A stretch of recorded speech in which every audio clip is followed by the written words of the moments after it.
Hey there, Earthlings, alternative trollers, my strange unusual people. Put down that mouse and lend an ear. Welcome to the Bandersnatch YouTube channel, where we talk weird, wacky and wondrous things. And the Bandersnatch, I usually have no idea what I'm doing. But here is a review of episode 4 of The Rings of Power season 1.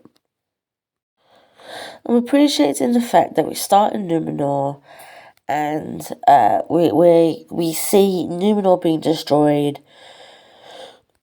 by the way of the Queen, and then we kind of realise that, hey, it's a fair dream that the Queen has, and she's blaming it on Galadriel because that's how the dream is presenting it. Of course, there is some dissident in Numenor, as the crowd, a gentleman having fought with Halbrand, states that the elves are coming to Numenor to retake it for themselves and is causing trouble, which of course is starting a riot, but it ends up being quelled a little bit by the Chancellor, who offers a drink to everyone who's listening, which I think is pretty good. But it kind of shows that he's being a politician. And of course, Isildur's sister is there listening, and the Chancellor's son's there, and they kind of cross paths, and I think we kind of see a little bit kind of attraction between the two, but there's some little bit dissidence as well. Of course, while this is happening, Galadriel's talking with the Queen, and she gets under the Queen's skin, points out she's in the region, and ends up in jail with Halbrand, who's been put there because he got in a fight with the guy who started the mini riot, which of course makes sense. Just arrest the guy who kind of starts a fight.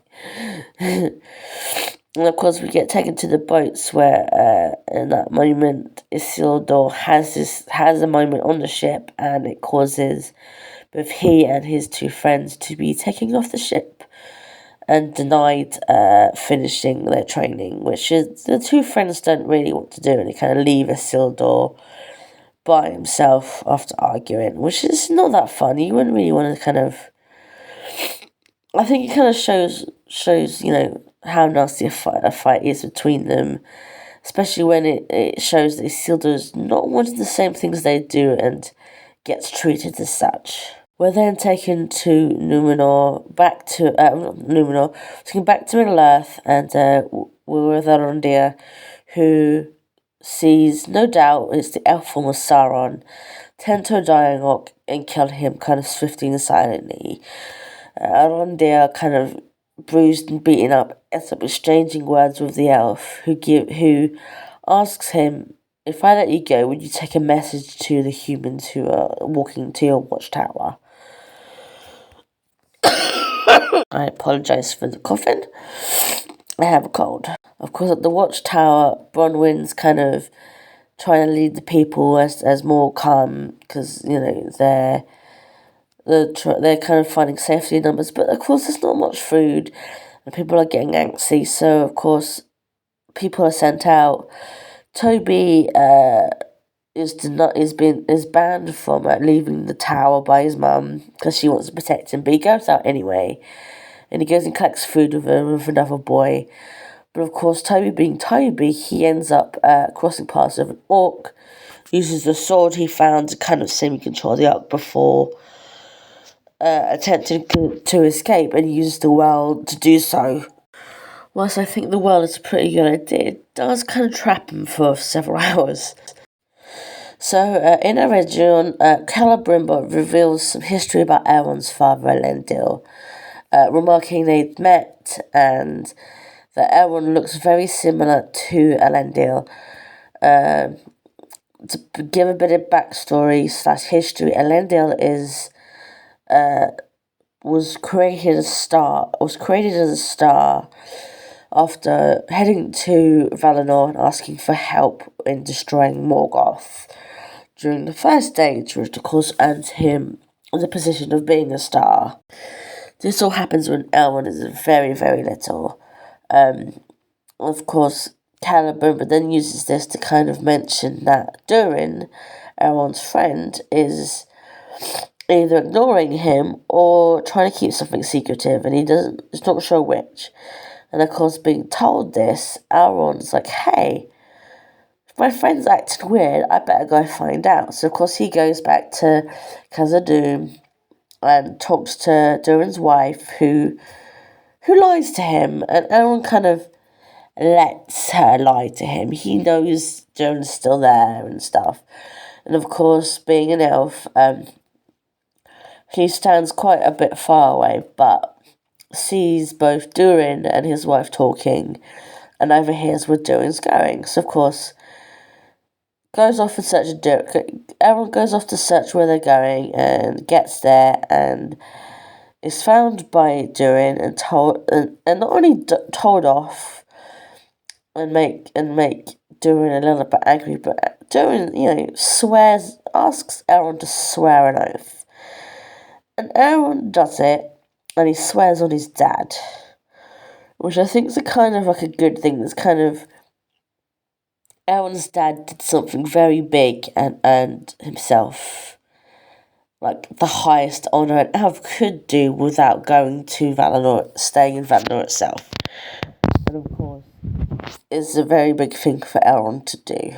Of course, Durin shows Elrond all they found. It's Mithril, which ends up which is the material Frodo's mithril coat is made out of, from Lord of the Rings and from The Hobbit. So yeah, they however, just after kind of finding this out, and of course Elrond handing it back and being told, hey, keep it, because you've kind of done what I said, the tunnel collapses nearby, and both Durin and Elrond kind of rush in to help, because there's dwarves that have been trapped, which of course a lot of people would know is a very dangerous thing, and a very unhappy thing too. And then we get taken back to Numenor, and back to the cells where Galadriel and Halbrand are, and they're arguing, because Galadriel is unsure of how she got herself in there, and she's kind of annoyed. And Halbrand kind of effectively talked her through what she did, and she kind of realises, hey, I mentioned something wrong, and I shouldn't have done. I need to go find out why. And so this makes Galadriel break out of prison, and she gets chased through Numenor, but she ends up heading to the tower where the king is, and finds out the king is ill in bed, and his daughter is there, who is the Queen Regent, and she tells Galadriel the truth, which includes revealing Palantir, which kind of gives a twisted view of Numenor's future.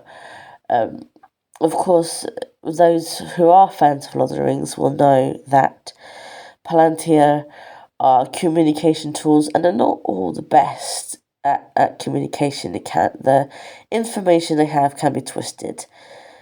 But because Galadriel touches the Palantir, and she sees what the Queen has seen, and is like, okay, that's kind of bad. I'll do what you guys say. If you want me to leave, I'll leave without stuff. I will hold up my hands and I will go. Which is kind of what the Queen says, right? So you're going, I'm sending you away. You ain't getting shit, but you're going, effectively. That's what ends up happening. Then jump back to Toby, who, after spending several hours at night in the well, kind of manages to get out and starts running. The orcs chase after him, and of course he kind of crashes into his mother Bronwyn, and of course they start running, and then they crash into Rondir, who's been freed, who of course chose to pass on the message from the orc elf, and they kind of run, and they've been chased by orcs. And I quite like the fact that you kind of have this impressive chase scene, and then it kind of hits daybreak, and the sun comes up, and the orcs kind of hit the tree line. They see the sun's coming up, and they're gonna go, fuck, sun's up. okay, we're going to go back to our hidey holes now, you lot. Yeah. Effectively, that's what it is. It kind of leaves them behind and kind of leave, which is kind of funny. Well, I think it's funny anyway.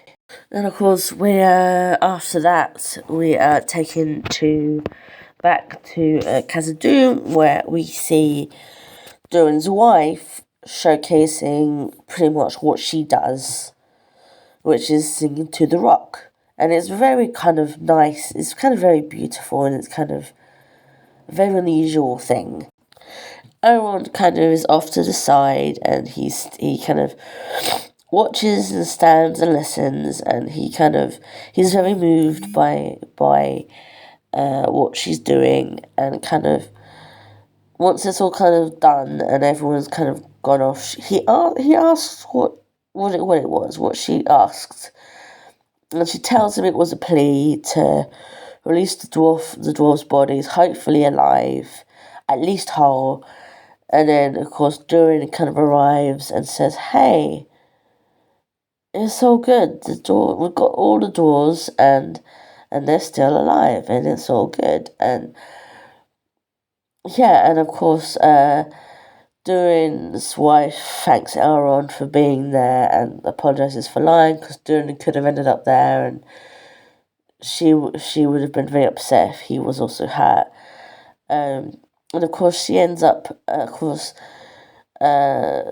and Elrond have a moment, and she ends up asking Elrond how the pair first met, and Elrond kind of edits the story that Durin told her a little bit, and they all have a giggle and they walk off. Of course, this leads to Durin having a very personal moment with his dad, who's the king, and of course, as the king, he says, "Look, usually we kind of have to listen to our gut because it's the people who came before us, but of course I'm still around, of course I'm going to listen to whatever you've got to say, and of course I'll try and pass off whatever better knowledge I have." And he kind of tells Durin, "Look, if you want to see how this goes and kind of what's happening, then go to Linden's and see what they're doing, and of course report back if you're right or wrong, and kind of lets Durin go off to go out of Khazad-dûm effectively," which I think is pretty good. It kind of shows kind of the father-son moments that everyone has, regardless of which race they are. Because we have a moment between Celebrimbor and Elrond, kind of showing how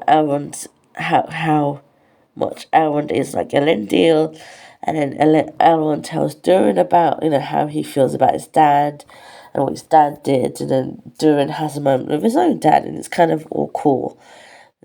It's kind of a nice kind of thread.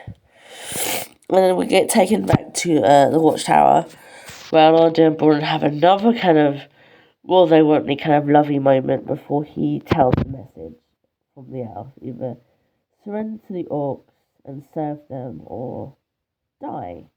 Effectively, it's kind of a bit of a catch-22, 6 or half a dozen of the other moments, which is not that good. In a corner, Theo kind of receives information about the sword. He gets caught with the sword by another human who's quite old. They obviously kind of remember some of the stuff that happened, and kind of tells them some information that Theo doesn't really want to hear, and Theo kind of has this moment of fear from hearing the information, which, of course, I think most kids you would kind of have that if you hear something bad. So finally, we end up back in Numenor, and the Queen's sending Galadriel back to Middle Earth. And of course, as she attempts to do so, the tree they have in the courtyard starts molting its leaves, and the Queen kind of takes it as a sign and changes her decision and changes course of action. So she puts a call out to the people of Numenor, and asks them, "Hey, who would serve aboard ship and become part of an army to help the elves back in Middle-earth. And of course, a whole load of people kind of choose to serve. Isildur and his friends effectively being amongst the first wave of people to go on board a ship and serve, which I think is kind of pretty noble to them, especially with what happens at the start of the movie, start of the episode for them. So we're leaving that here for today. I apologise for the sound of my voice. I'm coming out of a cold. Please leave a comment down. I apologise. Share it with others if you don't. You don't have to, but it will be much appreciated. Please subscribe. That will help me out very much as well. Don't forget, we also have Ko-fi. Please consider becoming a Ko-fi donator today. The link is in the description below. Please remember to keep it sensible in the comments. All abuse will be reported to the appropriate people. This is the Bandersnatch YouTube channel. I'm the Bandersnatch, and remember, stay weird, stay wacky, stay wondrous, and I'll see you soon.